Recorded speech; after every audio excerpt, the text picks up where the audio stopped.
এক বুথে ৩৭০ জনের শুনানিতে ডাক, ক্ষোভে ফুঁসছে গোটা এলাকার মানুষ।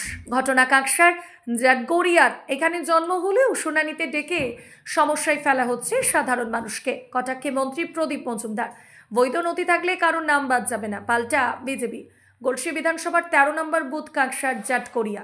সেখানেই রয়েছে প্রায় ১,২৬০ জন ভোটার। তাদের মধ্যে ৩৭০ জনের ডাক পড়েছে শুনানিতে। নোটিশ আসতেই ক্ষুব্ধ গোটা এলাকার মানুষ। কারণ নোটিশে লেখা হয়েছে একজন বাবার একাধিক ছেলে হয় সন্দেহের তালিকা দেখা দিয়েছে। কারণ নোটিশে লেখা রয়েছে নথির গোলযোগ রয়েছে। কিন্তু ক্ষুব্ধ মানুষের দাবি তাদের এখানেই জন্মভিটে, বাপ ঠাকুরদারাও এখানেই জন্মগ্রহণ করেছে। এখন তাদের বিপাকে ফেলার চেষ্টা করছে নির্বাচন কমিশন। বেছে বেছে আবার সংখ্যালঘুদের পাঠানো হয়েছে এই নোটিশ বলে অভিযোগ করেন শেখ মনিরুল। বলেন, আমাদের নাম রয়েছে ২০০২-এর তালিকায়, তারপরেও ভোগান্তিতে ফেলা হচ্ছে। আমাদের মতো গরিব মানুষ এখন কতবার করে যাবে ৩০ কিলোমিটার দূরে শুনানি কেন্দ্রে। ইচ্ছাকৃতভাবে নির্বাচন কমিশন আমাদের বিপাকে ফেলছে।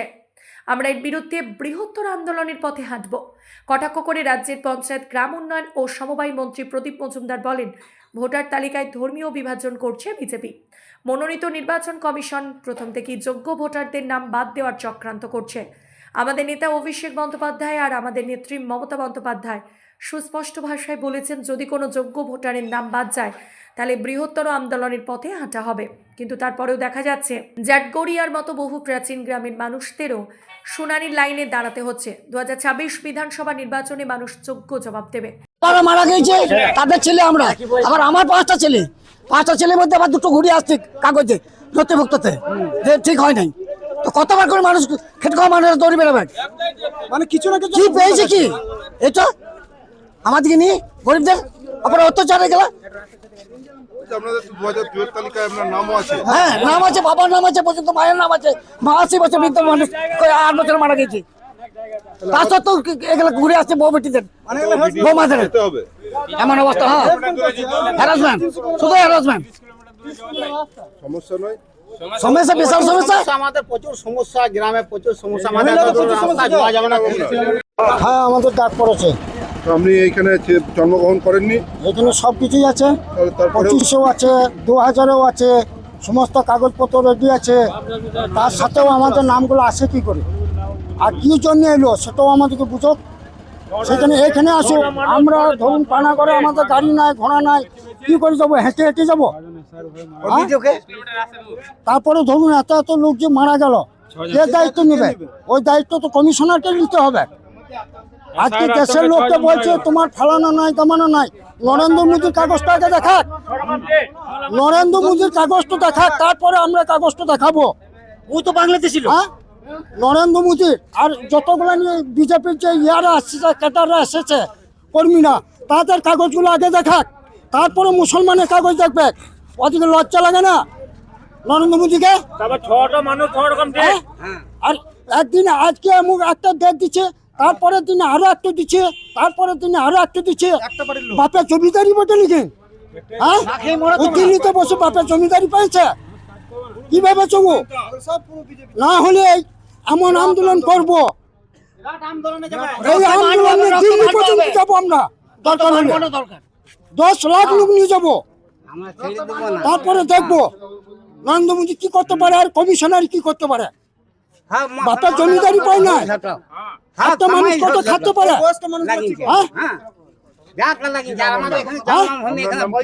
শেখ আবুল কালাম। এই যে অত্যাচার হচ্ছে, আমাদের যোগ্য নির্বাচকদের ভোটার লিস্ট থেকে নাম বাদ দেওয়ার চক্রান্তের শিকার হচ্ছেন অনেকে। এমনই অদ্ভুত এদের আচরণ। এই বিজেপি শাসিত কেন্দ্রীয় সরকারের মনোনীত নির্বাচন কমিশন লাগাতার চেষ্টা করে যাচ্ছে বিজেপির নেতাদের উদ্ধৃত যত সংখ্যা বাদ দেওয়ার নিদান দিয়েছেন ওনারা।